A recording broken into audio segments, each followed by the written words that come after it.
Hello everyone. आज हम देख रहे हैं किसी भी डायपोल, कोई भी इलेक्ट्रिक डायपोल के एक्सियल पॉइंट पर इलेक्ट्रिक फील्ड निकालना।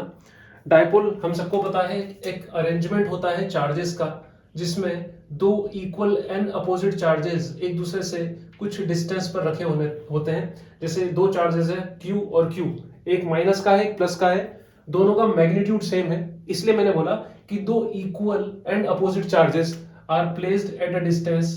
आपके बुक में एनसीईआरटी में मतलब इस टर्म में दी हुई 2a के समथिंग डिस्टेंस दी हुई है। इससे आपको इलेक्ट्रिक फील्ड फाइंड करना है एक्सियल पोजीशन पे। तीन तरीके से फाइंड करते हैं, तो एक्सियल पोजीशन होती है, एक इक्वेटोरियल होती है और एक जनरल होती है। तीनों के लिए अलग अलग मैं वीडियो बनाऊंगा, वरना एक वीडियो बड़ा हो जाएगा। यहां पर हम देखते हैं कि डायपोल रखा हुआ है। अब आप बोलोगे कि एक्सियल पॉइंट मतलब क्या हो गया, तो ऐसा पॉइंट जो डायपोल की एक्सिस पर हो, मतलब या तो इस तरफ हो, ये डायपोल एक्सिस है, या फिर इस तरफ हो। दोनों में से कहीं भी रखा हुआ हो सकता है, कोई इशू नहीं है। एनसीईआरटी में राइट साइड रख के सॉल्व किया है, मैं भी वैसे ही सॉल्व करके दिखाऊंगा। तो क्या बोला जाता है कि इस डायपोल से r डिस्टेंस पर आपको इलेक्ट्रिक फील्ड फाइंड करना है ड्यू टू दिस डायपोल। अब देखो आपकी, अगर आप जब भी r डिस्टेंस फाइंड करने बैठते हैं किसी भी चीज से, तो उसके सेंटर से लेते हैं। तो यहां पर भी ये डायपोल का सेंटर होगा कुछ इस जगह यहां पर। इससे आपने क्या किया है, r डिस्टेंस ली, ये रही r डिस्टेंस, और यहां पर आपको इलेक्ट्रिक फील्ड फाइंड करना है इस पॉइंट पर। देखो बिल्कुल लाइन में आ रहा है। मान लो इस पॉइंट को मैं बोल देता हूं M, ये कोई पॉइंट M है जहां पर आपको इलेक्ट्रिक फील्ड फाइंड करना है। मैं देख लेता हूं आ रहा है या नहीं।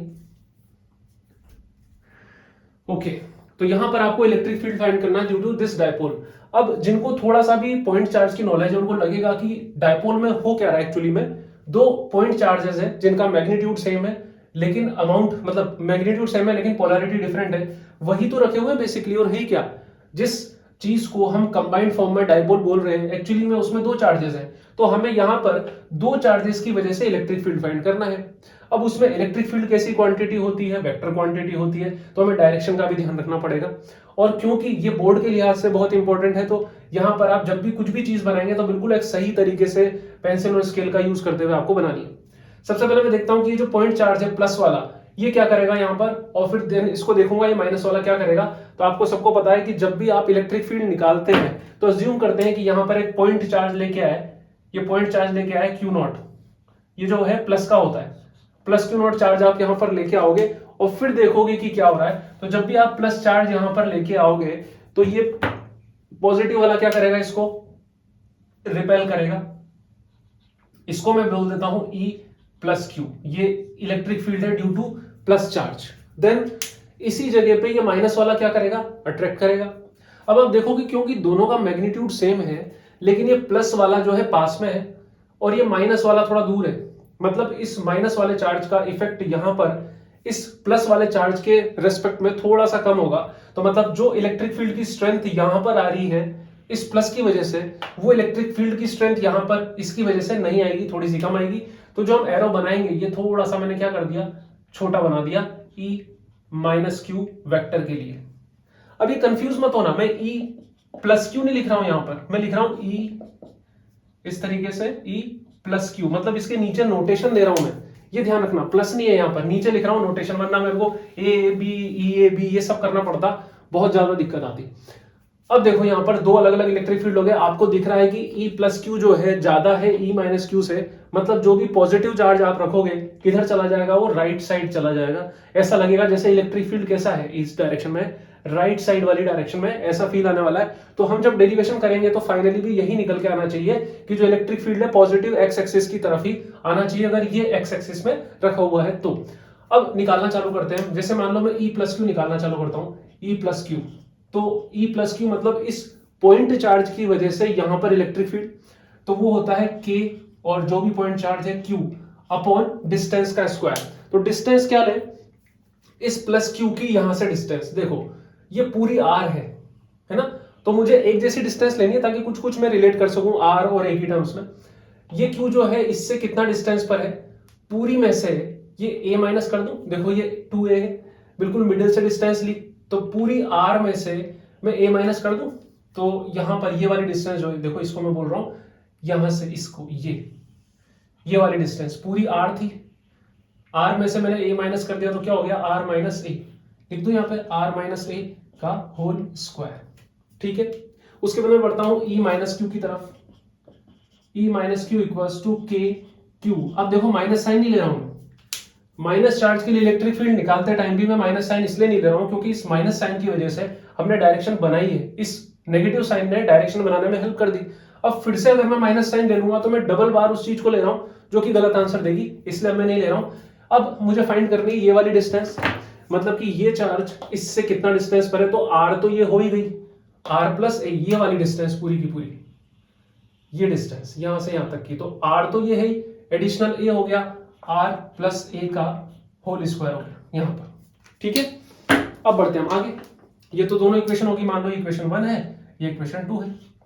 यहां पर जब मैं इलेक्ट्रिक फील्ड निकाल रहा हूं तो देखो लिखने के तरीके, ई नेट अगर मैं निकाल रहा हूं, अगर मैंने वेक्टर लगा दिया तो मैं लिखूंगा e plus q vector plus e minus q vector. अब आप बोलोगे कि दोनों वेक्टर तो अपोजिट डायरेक्शन में है, तो मैंने प्लस क्यों कर दिया, तो मैं वेक्टर एडिशन कर रहा हूं, वेक्टर सब्ट्रैक्शन जैसी कोई चीज नहीं होती है। Vector subtraction is a type of vector addition in which we are adding opposite vector.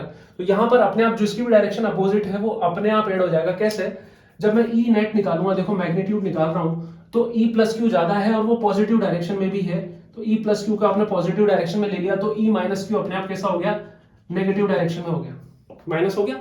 अब इनकी वैल्यूज पुट कर देते हैं फ्रॉम, जैसे ये इक्वेशन 3 है, पुटिंग वैल्यूज इन इक्वेशन 3,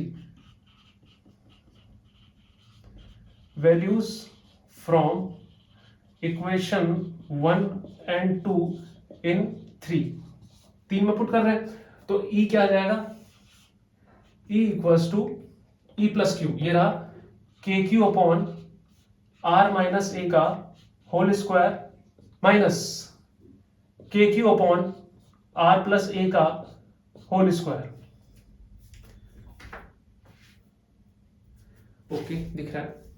अब हम लेंगे एलसीएम, ई इक्वल्स टू, यहां पर लिया एलसीएम आर माइनस ए का whole square then r plus ए का होल स्क्वायर। अब जब कुछ भी ऐसा हो डिसिमिलर तो दोनों को ही लिख देते हैं, जैसे 2 और 3 का एलसीएम क्या लेते हैं 6, दोनों को मल्टीप्लाई करके लिखते हैं, वही तरीका है। आर माइनस ए का होल स्क्वायर ये रहा, इसमें इसका डिवाइड दोगे तो क्या बचेगा, सिर्फ आर प्लस ए का होल स्क्वायर, ये बचा आर प्लस ए का होल स्क्वायर माइनस, अब जब आर प्लस ए का होल स्क्वायर इसमें डिवाइड दोगे तो क्या बचेगा, आर माइनस ए का होल स्क्वायर, और के क्यू दोनों में है तो उसको मैंने ले लिया कॉमन, यहां लिख लेता हूं के क्यू, आगे लिख देंगे फिर।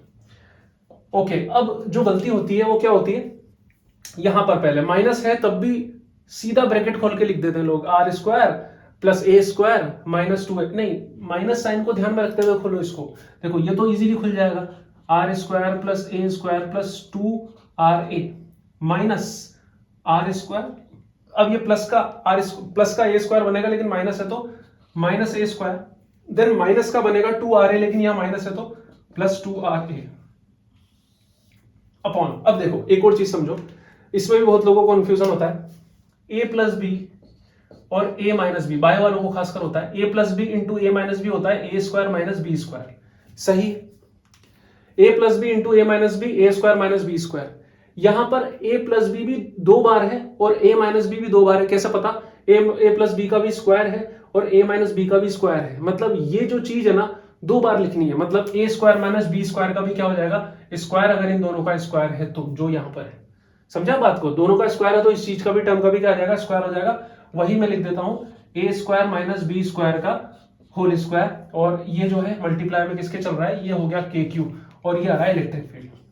ठीक है यहां तक, अब कुछ कट तो हो ही रहा होगा 100%, आर स्क्वायर से आर स्क्वायर गया, ए स्क्वायर से ए स्क्वायर गया, 2RA प्लस 2RA, मतलब E इक्वल्स टू हो गया KQ इंटू 4RA अपॉन ए स्क्वायर माइनस बी स्क्वायर का होल स्क्वायर। वैसे तो ये आंसर है, एक बार देख लेता हूं पीछे आके, वैसे तो ये आंसर है, लेकिन क्या होता है कि अगर आपको क्वेश्चन में दिया हुआ है कि find the electric field at axial position due to short dipole, छोटा डायपोल है, या ऐसी कोई टर्म दी हुई कि find electric field at axial position due to a dipole at a very large distance, किसी भी डायपोल से बहुत दूरी पर अगर ये पॉइंट है, ये जो r डिस्टेंस ली है ये बहुत ज्यादा दूरी पर है, तब इस चीज में हम चेंज करेंगे। वो चेंज क्या करेंगे, पहले मैं इसको मिटा रहा हूं, यहां से आप देख लो, मैं मिटाने वाला हूं इसको, और फिर मैं आपको इसको यहां से सॉल्व करना सिखाता हूं। दोबारा से समझ लो, अगर डायपोल बहुत छोटा है, ऐसा कुछ लिखा है ड्यू टू शॉर्ट डायपोल, या लिखा है कि डायपोल से बहुत ज्यादा डिस्टेंस पर आपको इलेक्ट्रिक फील्ड फाइंड करना है, उस केस में, एक सेकेंड, मैंने क्या कर दिया, A square minus B square कर दिया, R square minus A square होगा, ए तो कहां से आया है यहाँ पर आर स्क्वायर, और यहां पर भी क्या हो जाएगा R square minus A square, ये आर माइनस ए तो है यहाँ पर, R minus A R plus A, R square minus A square का होल स्क्वायर। तो उस केस में जब भी जो दो पॉइंट मैंने बोले शॉर्ट डायपोल या बहुत ज्यादा डिस्टेंस पर हो ये पॉइंट आर, उस केस में आर जो है बहुत बड़ा होगा ए से। हम ही खुद बोल रहे हैं कि आर बहुत बड़ा है, वही तो लिखा है कि जब आर बड़ा हो बहुत ए से, उस केस में वी कैन नेग्लेक्ट ए नहीं, ए को नेग्लेक्ट नहीं करना, हायर पावर ऑफ ए। समझो एक बात को, जैसे मेरे पास कोई value r is equal to मान लो है 10 सेंटीमीटर और a इज इक्वल टू है मान लो 0.5 सेंटीमीटर, तो मैं नेग्लेक्ट नहीं कर सकता, 10 और 0.5 में कंपैरिजन है, लेकिन मैं स्क्वायर कर दूं, 10 का स्क्वायर कितना हो जाएगा और इसका स्क्वायर कितना होगा 0.25। अब बहुत दिक्कत है कंपैरिजन करने में, अब बहुत अंतर आ गया। तो जैसे जैसे छोटी चीज का स्क्वायर करते हैं वो और छोटी हो जाती है, और बड़ी चीज के स्क्वायर से वो और बड़ी होती चली जाती है, वो केस है यहाँ पर। तो जब मैं ऐसे रखूंगा यहाँ पर तो E इज इक्वल टू आ जाएगा KQ4RA। अब देखो ए को नहीं हटा रहा हूं मैं, हायर पावर को हटाना है, ए स्क्वायर को गायब किया तो अंदर बचा आर स्क्वायर और उसकी पावर स्क्वायर, तो मतलब आर की पावर 4।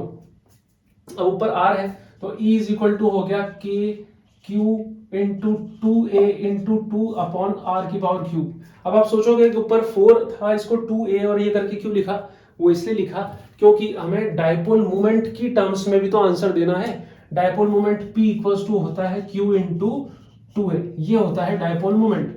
तो यहाँ पर आपको बन गया Q इंटू 2A, यहाँ पर बना, मैं इसको यहाँ से मिटा देता हूँ, इसको देख लो एक बार। तो यहाँ पर P equals to Q into 2 है, तो electric field E is equal to हो गया Q इंटू 2A P, ये 2kp अपॉन आर क्यूब, ये इलेक्ट्रिक फील्ड आ गया। अब डायपोल मोमेंट भी एक वेक्टर क्वांटिटी है और इलेक्ट्रिक फील्ड भी वेक्टर क्वांटिटी है, तो देखो इसको कैसे कैसे लिखा जा सकता है, इससे न्यूमेरिकल सारे सॉल्व हो जाएंगे। अच्छे से याद रखना है 2kp upon R cube, where k is electrostatic force constant, इसकी वैल्यू होती है 9 into 10 to power 9। Dipole moment आपको निकालना पड़ेगा, गिवन भी हो सकता है, और r वो डिस्टेंस है जहां पर आपको इलेक्ट्रिक फील्ड फाइंड करना है from the centre of the dipole. Generally centimetre में देते हैं, आपको मीटर में कन्वर्ट करना पड़ेगा। अब इलेक्ट्रिक फील्ड की बात करते हैं, कैसे लिखा हो जाएगा वेक्टर में, E is equal to 2kp vector upon R cube. यहां पर कोई माइनस का साइन नहीं आ रहा, प्लस का साइन है। इस डायपोल में डायपोल मोमेंट की जो डायरेक्शन है वो है माइनस से प्लस, डायपोल मोमेंट हमेशा माइनस से प्लस की तरफ होता है, और इलेक्ट्रिक फील्ड उसी तरफ है। इलेक्ट्रिक फील्ड राइट साइड है, डायपोल मोमेंट भी राइट साइड है, यहां पर पॉजिटिव साइन आ रहा है। इसका मतलब ये बताया जा रहा है कि एक्सियल कंडीशन में या एक्सियल पॉइंट पर इलेक्ट्रिक फील्ड की वही डायरेक्शन होती है जो डायपोल मोमेंट की होती है, इसलिए यहां पर पॉजिटिव साइन है।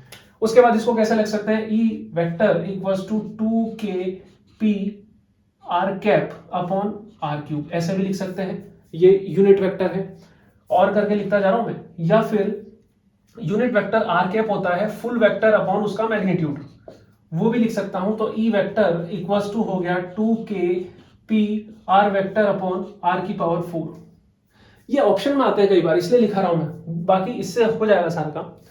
कई बार इसका ग्राफ भी पूछ लिया जाता है, तो ग्राफ के लिए हमें क्या करना है, यही फॉर्मूले की हेल्प लेनी है। इसमें E इक्वल्स टू है 2kp upon R cube, 2 constant है और इलेक्ट्रोस्टैटिक फोर्स कांस्टेंट है और डायपोल मोमेंट कांस्टेंट है, क्योंकि इन दोनों के बीच की डिस्टेंस चेंज नहीं कर रहे हो। उस केस में E प्रोपोर्शनल टू क्या हो जाएगा 1 अपॉन आर क्यूब। तो अगर आपको इलेक्ट्रिक डायपोल के इलेक्ट्रिक फील्ड वर्सेस डिस्टेंस के बीच में ग्राफ चाहिए तो वो ऐसा आएगा, हाइपरबोला, वहां आपको ये बना के आना पड़ेगा, और उसके साथ में ये भी लिखना पड़ेगा साथ में कि E प्रोपोर्शनल टू क्या है 1 अपॉन आर क्यूब है। ये तो था डेरिवेशन। इसके बाद मैं करूंगा एक्सियल पॉइंट वाले का, देन जनरल पॉइंट वाले का, देन फिर हम मिक्स इसके न्यूमेरिकल करेंगे। तो make sure you subscribe the channel. Bye bye, take care.